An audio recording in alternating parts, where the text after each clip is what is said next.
Welcome to MMA Insider, and get ready for some breaking news and top stories that are making waves in the MMA community. First up, we have Paddy Pimblett, who's been making headlines after accepting Matt Frevola's call out to a fight. And speaking of big names, Hamzat is disputing Dana White's claims about his hiatus from the UFC. What's the real story behind this mystery? Stay tuned to find out. Plus, we'll dive into the latest drama in the UFC world as Daniel Cormier urges fans to show more respect towards Aljamain Sterling, the current bantamweight champion. So sit back, relax, and let's get started with another episode of MMA Insider. For months now, many fans have wondered when Hamzat will be fighting again, as there has been no word on his next fight. He hasn't fought since September of 2022, when he submitted Kevin Holland, and the plan was for him to return at middleweight. Hamzat's return fight hasn't been booked, and ahead of UFC 288, Dana White revealed the Hamzat is dealing with personal issues, which is why he hasn't fought.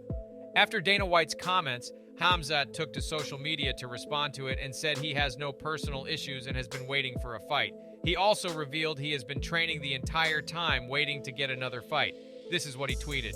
"I have no problems with fights. If they gave me a fight, I would have fought a long time ago. I did so many training camps and not one fight. The problem is definitely not with me. Prepared in Dubai, then to Thailand. Why do I train so much if there is no fight? I don't understand." On Saturday night, Drew Dober's 3-fight win streak came to an end. He was beaten by Matt Frevola via stoppage after being dropped in the first round. Dober fought valiantly, as he always does, but it simply wasn't enough in New Jersey. He was always viewed as someone who had the potential to break into the big time, but with a defeat like this, and given his age, it's starting to feel more and more unlikely that he can make that jump. In a brief statement released on social media, Dober owned up to the loss and congratulated his opponent. This is what he wrote. "You live and die by the sword. That sucked, but I'm not ashamed of taking chances, chasing greatness, and overcoming failure. Congratulations to Matt Frevola. He was the better fighter tonight." Matt Frevola once again challenged Paddy Pimblett after knocking out Drew Dober last Saturday. During his interview with Joe Rogan inside the cage, Frevola mentioned Paddy Pimblett and called him for a fight. This is what he said. "Paddy Pimblett, you absolutely suck. Stop being a bitch and let's fight. You're on a 4-fight win streak. I'm on a 3-fight win streak. If you're in the UFC, you can't pick and choose your fights. You've got to fight who the fans want to see you fight." Frevola is one of many fighters to call out Pimblett, who's currently recovering from ankle surgery. After the call-out, Pimblett went to Twitter and responded to Frevola. This is what he wrote. "Bit of a weird time to call me out when I can't even train.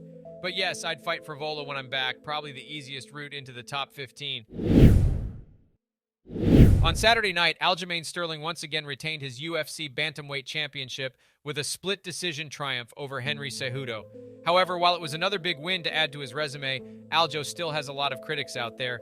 Many feel as if he simply isn't exciting enough in the cage. Others, meanwhile, aren't big fans of his persona on social media. Whatever the case may be, one thing they cannot deny is that he's the king of the bantamweights right now. During his post-fight breakdown, Daniel Cormier shared his thoughts on the crowd's reaction to UFC bantamweight champion Aljamain Sterling. Cormier urged fans to stop booing Sterling, emphasizing the need for respect and understanding towards fighters who put their health and bodies on the line in the octagon. This is what he said. "Guys, stop booing Aljamain. Give this man his respect. This dude is doing everything you want as a champion. He's active. He fights the best guys that they put in front of him. He wins fights. He carries himself in a way of a champion. It's time to stop booing Aljamain Sterling. It sucks that this happens time and time again. And in Newark, which is close to New York. It didn't make any sense. I don't know what this man has to do to garner your respect. If tonight wasn't enough, you're just never going to be satisfied." Last weekend, Conor McGregor shocked the combat world by showing up to the Bare Knuckle FC pay-per-view event with a bottle of Proper 12 whiskey by his side. Conor was seen chugging some of his patented liquor in the crowd before turning his attention to the bare knuckle action. Not only was McGregor screaming instructions to former UFC opponents Eddie Alvarez and Chad Mendes during their co-main event fight, but the Irishman ended up having a stare-down with main event winner Mike Perry. McGregor even draped a bare knuckle FC title belt over his shoulder. It was a scene for the ages. Some folks believed UFC President Dana White would be upset about Conor McGregor crashing bare knuckle FC, but instead Dana is chalking it up to Notorious being notorious. Dana was asked about McGregor's bare knuckle FC invasion and seemed more than fine with it, and this is what he said. "I think Conor went out and was having fun and got caught up in the moment. The dude called him into the ring. You know, he did it. I also saw him pounding a bottle of proper number 12. I'm sure that had something to do with it too. At the end of the day, Conor has done a lot here. He's made a lot of money. The guy is out having fun and it's all good. I wasn't bothered at all, not even a little bit. That's it for today's edition of MMA Insider. We hope you enjoyed our coverage of the latest news and updates in the world of mixed martial arts. If you liked this video, be sure to give it a thumbs up and subscribe to our channel for more daily MMA content. And don't forget to hit the notification bell so you never miss a new video from us.